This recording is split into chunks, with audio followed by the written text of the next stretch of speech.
السلام علیکم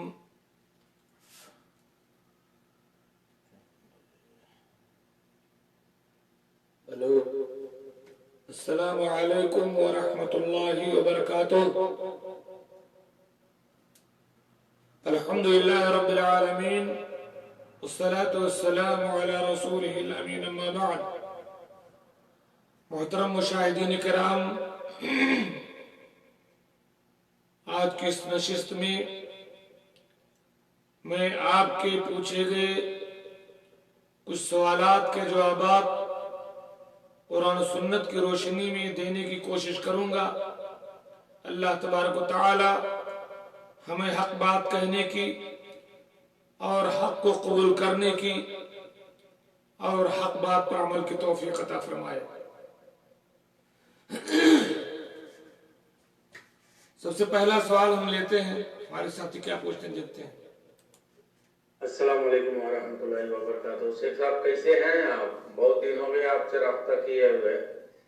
شیخ صاحب ایک سوال تھا میرا، مجھ کو آج تہجد کی نماز پڑھنی ہے تو میں نیت کیا ہوں، تو تہجد کے بارے میں تھوڑا سا بتا دیں تفصیل سے کہ کیا اس میں دعائے قنوت پڑھی جائے یا نہ پڑھی جائے، اور نہ پڑھی جائے تو کیا پڑھی جائے، تھوڑا اس کے بارے میں تھوڑا سا بتا دیں، کیونکہ میں آج سے نیت کیا ہوں کہ میں آج سے تہجد انشاءاللہ پڑھوں گا۔